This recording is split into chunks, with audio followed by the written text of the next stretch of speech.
Eu sou casado há quase 35 anos com a mesma mulher. Há 4 anos recebi pelo correio um carnê, 36 prestações para pagar um carro que eu não comprei. E quem ia receber esse carro era uma mulher que eu não conhecia. Imaginem a situação minha, sem saber explicar, e da minha esposa tentando descobrir se aquilo ali era realmente um engano ou se tinha alguma coisa que ela não sabia. É claro que, de início, não, engano e tal, mas quem é essa mulher? Quando é que você conheceu ela?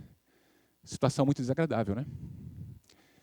Isso, evidentemente, era uma fraude. E essa fraude, ela acontece porque a forma como os dados que nós temos em nossas mãos hoje, ou, na verdade, que as empresas têm nas mãos deles, ela tem uma deficiência crônica.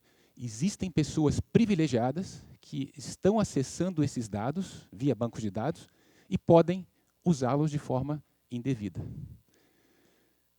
Eu fiquei pensando, tem que haver algum tipo de outra oportunidade. E essa outra maneira é o blockchain. Eu vou explicar depois. Mas a diferença é a confiança que você tem nesses dados. A confiança de que esses dados não vão sumir, não vão ser manipulados, vão estar disponíveis, assinados pelas pessoas que deveriam ter assinado.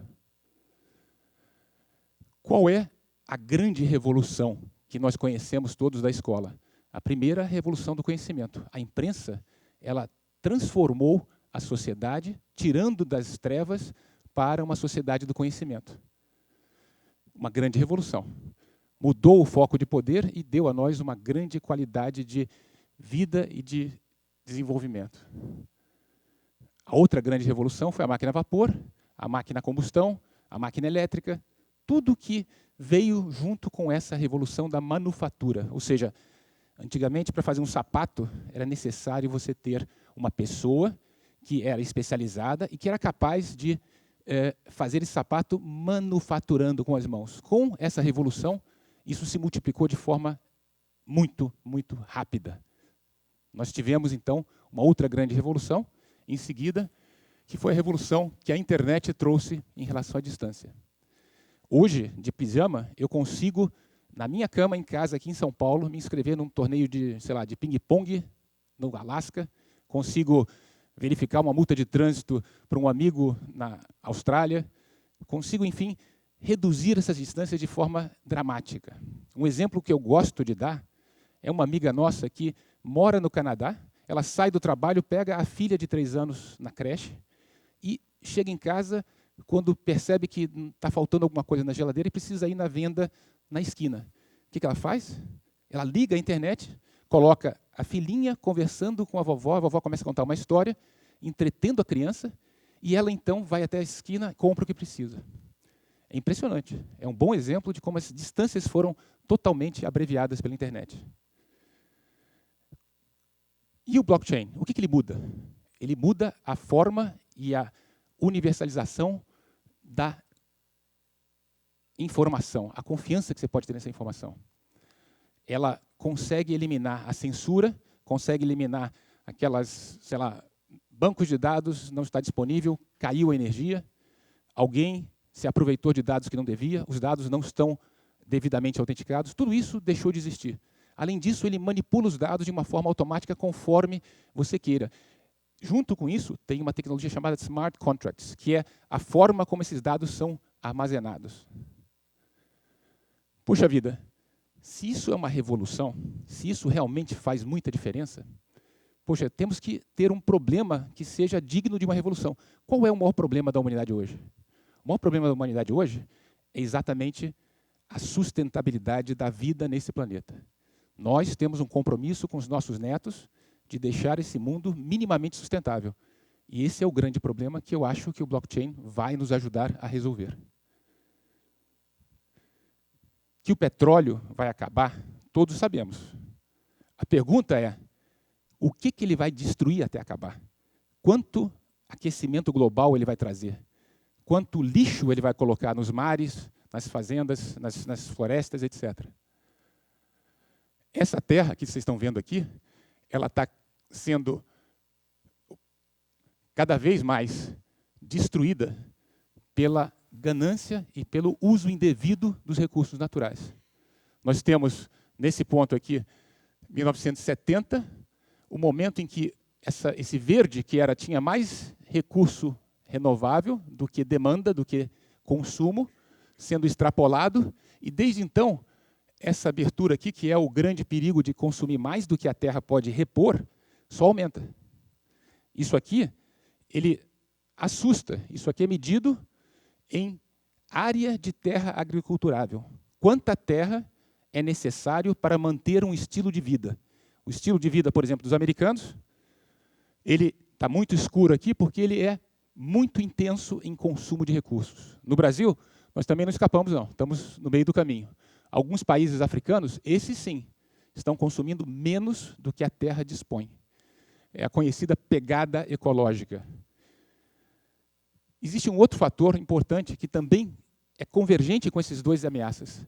Acabar os recursos não renováveis, um excesso de consumo dos recursos renováveis, mas esses povos aqui, que não estão consumindo tanto, estão sendo bombardeados para consumir mais. Então, vai ter mais gente que até hoje não consome tentando consumir. Como resolver isso? Como evitar o colapso? O consumo responsável é a resposta, mas ele tem um inimigo. O inimigo é o marketing. Vocês já perceberam que o marketing ele é muito poderoso, ele gasta muito dinheiro para convencer você a consumir, e ele só fala daquilo que ele quer. Imaginem, por exemplo, um sabão em pó. Aquele sabão em pó que você vê nas imagens da TV, uma mulher com uma roupa cheirosa, macia, com uma criança também toda de branco, andando por uma mata bonita, cheia de flores. Ele não está te mostrando como aquele sabão em pó foi obtido, qual foi o impacto que aquilo teve na natureza. Nem está mostrando qual é o impacto que aquilo vai ter para ser depois descartado pela natureza. Esse marketing é muito poderoso. Na verdade, ele é tão poderoso que ele quase aniquila o consumo responsável. Nós precisamos de algo mais, precisamos de confiança. Confiança na informação que nós temos para sermos consumidores responsáveis. Blockchain. Eu não vou explicar nada técnico aqui. Tem muita coisa legal, tem muita coisa apaixonante, mas o importante é que eles entendam. Uma vez colocada a informação neste grande registro universal, ninguém tira aquilo de lá. São dezenas de milhares de computadores com cópias idênticas. A menos de 10 minutos, elas estão todas iguais. É uma coisa assim que é quase inacreditável. Você tem, então, cada lançamento que é feito aqui, ele é registrado, autenticado, monta-se um bloco, e esse bloco aqui, então, passa a apontar para esse, de modo que eu não consigo mudar nada sem invalidar toda a cadeia. Ou seja, ele só cresce para cá, para o final. Isso é um negócio tão impressionante que me chamou a atenção. Puxa vida, se eu escrevo alguma coisa no blockchain, ninguém vai poder mudar isso. Aliás, ninguém vai poder tirar isso do ar. Não tem um ditador que chega lá e tira aquilo. Aquilo é uma verdade universal que vai ficar por vários anos. Isso me lembrou quando eu ainda era namorado, falando de novo da minha esposa. Eu fiz um mochilão para a Itália e, como todo jovem, cheguei em Pisa, a torre inclinada de Pisa. Naquele tempo você podia acessar e subir na torre. E subi 3 andares e, sem que qualquer pessoa visse, fui lá com um pedacinho de ferro e fiz aquele coração com as iniciais e tal. Eu falei, isso aqui vai ficar para a eternidade, na torre inclinada de Pisa. Não é verdade. A chuva, o vento, tirou 40, 30 anos depois. Imagino que tenha tirado.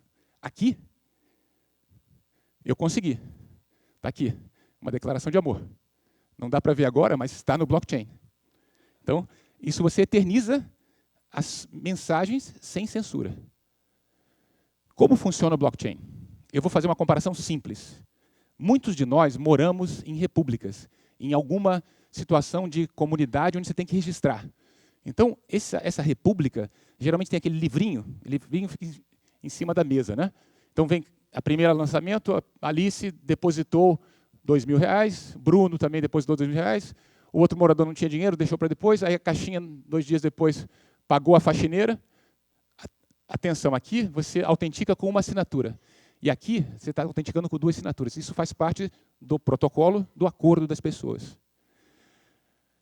Em seguida, você tem pagamento do aluguel, e aí o Diego, que está sem emprego, pergunta para a Alice e para o Bruno, poxa, será que eu posso pegar um pouco desse dinheiro que está sobrando no caixinha? Eu preciso pagar uma conta, estou precisando do dinheiro.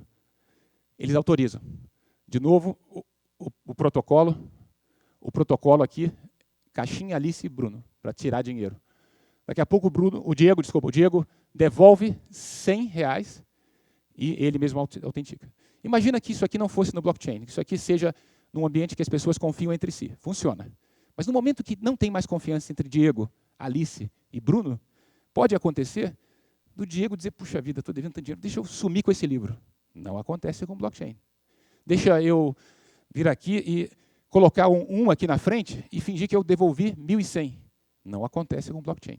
Então, isso é um exemplo muito simples para vocês entenderem os protocolos que vão permitir que seja feito o lançamento e a validação dele e a perenidade desses dados.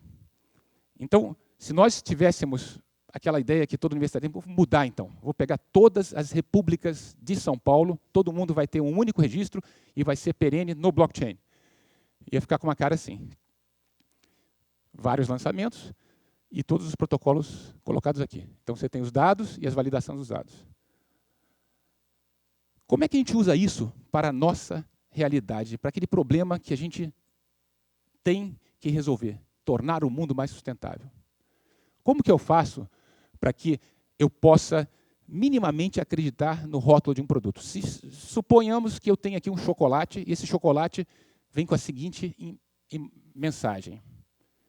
Fabricado com cacau, colhido na costa da Bahia, sem devastação da Mata Atlântica. Você acreditaria? Você acreditaria naquela alegação? Ele não traz prova nenhuma. Bem, não importa, a gente não tem opção. Mas aos poucos nós vamos ter. Acreditar nessas alegações, não apenas aquelas ligadas ao sabor, ao produto em si, mas aquelas alegações de propriedades sociais que um produto traz consigo, pode ser feito hoje sim, usando o blockchain e os smart contracts. Lembrem-se que esses smart contracts, eles dão transparência, é código livre.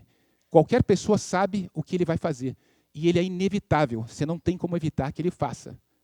Dessa forma, se nós tivéssemos aqui esse problema do interesse, primeiro, do consumidor saber se é verdade ou não o que está sendo dito, confrontado com o interesse da marca, da grande marca que criou aquele produto, aquela barra de chocolate especial, fez uma embalagem, fez todo um desenvolvimento da receita, uma cadeia de fornecedores, fez um marketing, criou um produto. Aquilo ali tem valor, aquilo é protegido, aquilo é uma propriedade intelectual. Então, ele também está defendendo um interesse legítimo. Como conciliar os legítimos interesses do dono da receita com o do consumidor? Através da transparência, da confiança. E é isso que nós estamos conseguindo fazer hoje no mundo inteiro, em particular aqui na Federal do ABC. Hoje nós temos, é um diagrama bastante impactante, mas um token, que é uma moeda digital que você pode transferir dentro do blockchain, que um fazendeiro, quando vai colher aquelas 1.800 quilos de cacau, pede que venha uma autoridade, alguém que o consumidor, lá na ponta, vai acreditar, seja a Universidade Federal da Bahia, seja, sei lá, a Grosseries, seja o Greenpeace. O Greenpeace vai na minha fazenda e diz, realmente eu vi nessa data esses 1.800 quilos de cacau sendo colhidos sem agredir a Mata Atlântica e eu certifico, Greenpeace, numa página no meu site. Essa página, ela tem um link. Esse link é embutido, do mesmo jeito que eu embuti aquela declaração de amor dentro daquela moeda, é embutido aqui nesse token. E o cacau, quando é vendido para a próxima processo aqui na cadeia, ele é vendido pelo preço internacional mais um plus. Por quê? Porque ele é um cacau especial. Ele prova que ele é especial. Então, ele tem um incentivo para ser propagado pela cadeia. Chegando aqui no processador, que é o que tem a receita, ele já tem a embalagem, sabe que nessa barrinha aqui tem 18 gramas de cacau. Ele, então, pega o código de barras e o lote, Aquele número, então, vai ser a chave para que o consumidor possa acessar o blockchain e capturar, recuperar aquele link do Greenpeace. Dessa forma, a gente protege os interesses do processador, como também protege o interesse legítimo do consumidor de ter essa informação. Por isso, eu me sinto muito, muito orgulhoso e muito motivado para fazer parte dessa revolução. Isso é o futuro, é o consumidor consciente, e através desse tipo de tecnologia nós vamos conseguir fazer com que os nossos netos tenham um planeta mais saudável e mais equilibrado. Eu conto com vocês. Muito obrigado.